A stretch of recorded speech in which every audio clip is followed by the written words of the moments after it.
Good morning, good afternoon, or good evening. Wherever you are, remember, you have greatness inside of you. Welcome back to another AB Daily News with your hockey coach, Guru Coach Frenchy.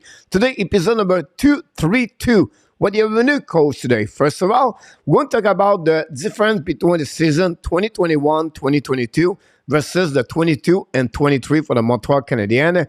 Then I'm going to talk about some development success this season for the Montreal Canadiens, and then some other players need to consider the development for the second half of the season. And then don't forget, we have a game tonight. The Montreal Canadiens host the Winnipeg Jets at the Bell Center at 7 o'clock. Yes, I'm going to do the play-by-play commentary, so I invite you to join me. But before we start, we invite you, of course, don't forget to click on the like, subscribe to our Canadian show, and leave me a comment about this episode. And let's dive in talking about my first subject of the day. My first subject, guys, about it's not the same for the Montreal Canadiens this season versus last season. What are you talking about, coach? But listen, guys, last season, at this moment of the year, the winning percentage was at 256. This year, it's about 443 winning percentage under Martin St. Louis. Last year, they complete the season with 22 W, 49 loss, and 11 tie for a total of 55 points. This is one of the worst season in the franchise on the Montreal Canadiens. Right now, I'm talking about tonight, they are already at 18 W, 23 loss, and 3 tie for a total of 39 points. They still have 38 games to play, and to reach the 55, they only missing 16 points, so a total about 8 W. So definitely they're going to pass the number of the point this season compared for last year. Now, what we learned from this year, it's not the same like last year. 2 All-Stars are born for the Montreal Canadiens. I'm talking about Nick SUZUKI and Cole CAUFIELD. First of all, SUZUKI last season, 21 goals, 40 assists, 61 points. At the half of the season, 22-23, SUZUKI already have 16 goals, 21 assists for 37 points. So would be surprised he's going to score more goals compared for last year and more assists, definitely more points. That would give him his best season of his career in NHL. For Cole CAUFIELD, we know how he played under Martin St. Louis. Last year, he had 23 goals, 20 assists for a total of 43 points. This year, at the half season for the Montreal Canadiens, Cole CAUFIELD have 26 goals, 10 assists, 36 points, pays for 47 goals, and then possibly to have 20 assists like last season. So definitely is going to beat the 43 points. He is only missing 7 points compared from last year. He's already beat the number of the goal already. He only played half season. So when I'm talking about 2 All-Star born, Cole CAUFIELD and Nick SUZUKI, honestly, it's not the same this year compared from last year for the team overall. On the standing in NHL, we have a couple more players. They progress since the beginning of the season with the Montreal Canadiens. And this is the reason I want to bring to you now for my second subject of the day. I'm going to talk about the development. Second subject, guys, a little bit talking about for my first subject. Like, it's not the same anymore. Montreal Canadiens are really focusing now on the development for them. Then I want to talk about the top developmental success they did so far since the beginning of the season. We just talk about Cole CAUFIELD, Nick SUZUKI, but I want to bring other players, what they really became a great hockey player for the Montreal Canadiens. First of all, Kirby Dach, 9 goals, 17 assists, 26 points last year. This year, he has 8 goals, 19 assists, 27 points. He already beat the number of the assists and the point for his career in NHL in one season. Possibility is right now to get about 16 to 20 goals, maybe 35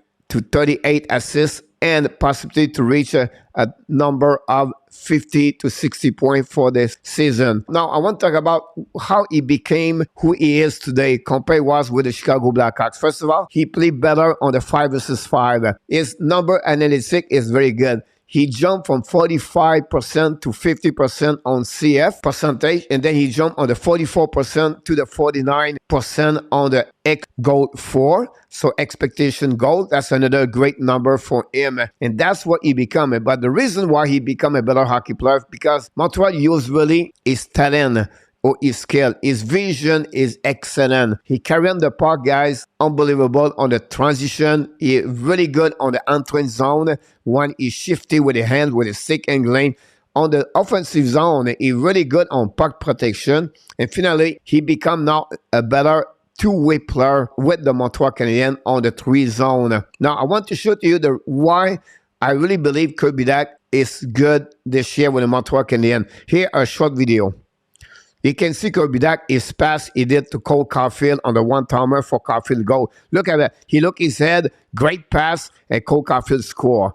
And that's where, look, puck protection right there. Turn around, he look, another great pass for the flip to other side. And this is the reason why Kerbidak is really good for the Montreal Canadiens. But I'm done because he start with center. He become the best player for the Montreal Canadiens to play with Caulfield and SUZUKI. And now he come back for the last 2 games with the injury to Jake Evans and Shamanin. Now he's play as a center. You can see how good it is now. His progression today compared was at the beginning of the season. Yes, you need to improve his face-off percentage. But overall, you can see he have more his freedom when he plays center versus winger. But again, for me, he is really one of the best Montreal Canadiens player for his progression and development since the beginning of the season. My next player I want to talk about, guys, is Jordan Harris. Because Jordan Harris, I feel like nobody talk a lot about him. They talk about Kaden Coley, talk about Jekai or Savkoski. He's already 22 years old. His maturity is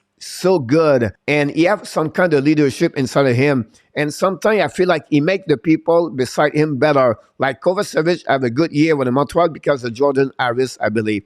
He's really steady. He's calm, but it's a progression of Jordan Harris compared from last year when he played only 10 games at the end of the season. I feel like Harris, he had another level for his career in NHL. He's the 3rd rookie defenseman in NHL behind Jekai and Owen Power on the 5 vs 5 with the most, the point, 11.1 goal and 10 assists. Then I want to show to you a little bit what Jordan Harris is not only good on the defensive zone, he's very good with his stick, but he can join the rush on the offensive side. Here, what I want to talk about. Jordan Harris right now, you're going to see pop up on the screen. Great pass. He constant his race, and then he shoot the puck and almost score on that play over there. Now, check Justin Barron. This back checking of Justin Barron, guys. Let's see again this video because I feel like this is a great example. Another rookie tried to keep a spot with the Montreal. You're going to see Jordan Harris pass to Barron, return the puck, show the pass. Now Barron, 52. He's in the middle of the ice. Look, he's skating back. He passed one. He got interference by Ekholm, and he create a penalty for the Nashville Predator on this play again. It's the way you progress, you develop the hockey player in the NHL. Then Harris sent the last Mike Madison and Kaden Coley. They increasing his minute TOI in the last 8 games. He played over 20 minutes, 6 of the 8 games so far. He become a top 4 defenseman for the Montreal Canadiens. Martin St-Louis trusts his play. He's really accountable to adjust himself, Harris, with any situation he faced during the game. I really like the progression of Jordan Harris. Finally, I want to finish with my next player, guys. It's Kaden Coley. Unfortunately, he got hurt after a collision with Alexander Barkov at the end of the month of December. But for me, is maybe the best progression development for the Montreal Canadiens since the beginning of the season. He played on the top pairing for Montreal. He played over 20 minutes every single game, and it became really, for me, the best rookie or the future of the Montreal Canadiens. I think behind SUZUKI and CAUFIELD, we have to give Kaden Coley the best talented, skilled player for the Montreal Canadiens as a defenseman. Here, what I'm talking about when he played for the first half of the season, again, the best player. Here, a video, again, Connor McDavid. Look at what his stick is checked under Connor McDavid, and he stopped him completely. We talk about the best player in NHL, guys. Again, let's watch again one more time this video. Look again, his stick, and then he used his body to protect the players again, and he really checked Connor McDavid out of the play. And that's what Kaden Coley does for the Montreal Canadiens. For me, he become an indispensable player for the Montreal. He played again a top player I just mentioned to you. So they are guys, for me, since the beginning of the season, 3 excellent players. They've really been into the progression and the development since the beginning of season. And that's conclude this subject. I would like to hear from you guys what you think about my 3 picks for the Montreal Canadiens about the developments since the beginning of the season. Let's move on now, guys, for my last subject of the day. My last subject of the day, guys, is a little bit what we just talked about, the development and progression, but this is about what I'm looking for the second half of the season for the Montreal Canadiens. Some players could have another step of their progression until the end of the season. My first player I want to talk about, guys, is Albert Jacquard. What a season he has so far since the beginning of the season. My second player I want to talk about is Juraj Slavkovsky, and then my last one is Jesse Ylönen. Many injuries Montreal has, and then the trade deadline is coming. I think Ylönen is going to stay with the Montreal Canadiens until the end of the season. But let's talking about Jacquard. First of all, he improved his defensive zone coverage, and we're looking for he's getting better for the second half with the Montreal Canadiens. He needs to improve his first pass on the breakout. Sometimes it's not always been to the tape to tape. It's another area I feel like he needs to improve. And then limit the chance turnover. I'm talking about a 2 versus 1 or a breakaway. He creates those kind of turnover, a giveaway puck many times since the beginning of the season. And I think this is an area I think Jacquard need to become better. Then I want to talk about he's so physical, can hit everybody, he fight, but for me it's not about the fighting.